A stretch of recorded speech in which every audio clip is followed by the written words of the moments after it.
Hey guys, what's up? It's Eli Knight, Jiu Jitsu. I'm here with Jason Hawkins, and we are looking at some arm triangle defenses today. I have a video about arm triangles from everywhere is what I called it, but it's just like how to hit the arm triangle, how to set it up, how to finish it.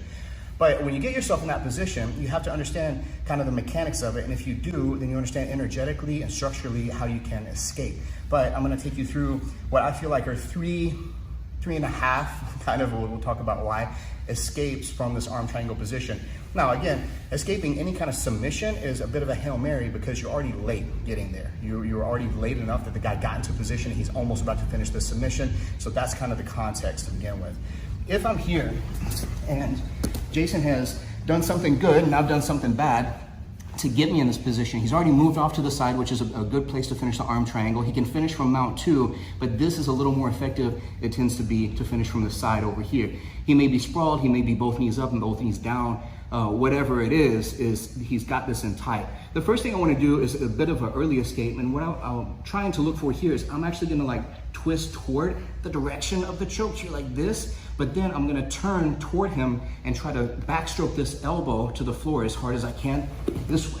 So if I can clear this elbow, now I can turn and effectively put myself more into just a basic side control or even a headlock. And headlocks are way easier to escape than arm triangles for sure. So I'm trying to trade one for a lesser attack. So again, this one is where he's holding me nice and tight like this here, but maybe I feel like there's this gap of space back by my shoulder. So I'm gonna push first and then turn and hit this elbow up like this and turn in, try to close that wedge that I had to open, and then put myself back into a headlock that now I can escape the headlock.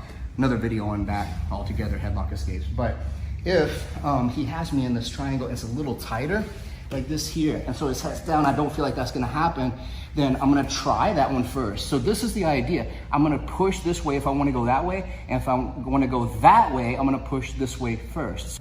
So from here, I wanna drive this elbow back hard, and then I'm gonna sit up and grab my leg with this one here. As I do that, I wanna grab this elbow as well. So whenever we go to sit, I keep this. If I don't grab this elbow, it's possible that this connection is not strong enough to prevent him from taking my back. If I hold control of the elbow, it's a lot harder for him to take my back. And then once we get here, I can close that wedge, making it difficult, giving me time to get my arm back around his head so that I have like a case of katami, so that he's gonna have a harder time getting up and around. So now, sometimes though, if I don't do an effective job of driving forward and he slams me back down, so I go here and sit up, and then he pushes me back down, I'm gonna come here and roll back again, same kind of hold, controlling the shoulder, controlling the elbow, keeping this nice and tight, backstroke to get his head so I'm clear of the arm triangle, and I have an effective control over his shoulders and posture.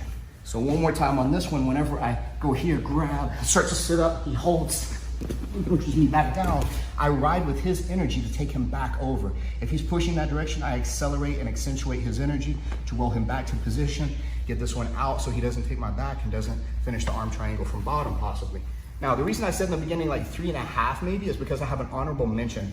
This is where he's starting to set up the arm triangle, but he's on the wrong side. So in order to finish it, he would have to transition across the mount or jump across the body and finish it from the side he needs to be on. If I can, though, identify what he's doing, so essentially he's gotten his head underneath and he's isolating my head and my arm like this. I'm gonna try to drive and make sure he's really concentrating on sealing this space, but while I'm doing that, this leg here is gonna fish and try to trap his ankle over here on this side. Whenever I feel like I've got that ankle trapped, then this hand here is gonna reach back and grab by his tricep. I'm gonna try to block here by his knee, and then I'm gonna bridge off my left leg to push over to get to this position here. So now I'm in the top position. He's not gonna finish that arm triangle from here. I've established myself pretty well on top. One more time on that one. I messed up and let him get underneath my armpit like this.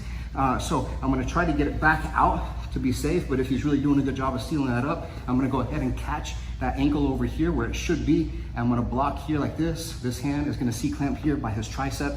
I bridge off of my free foot here and kick myself over to be able to get that top side control position.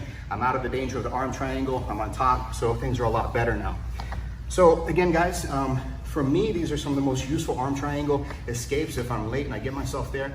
Even if you don't get there very frequently, it's a good idea to get there on purpose in training sometimes so that you have the ability to defend that whenever the time does come.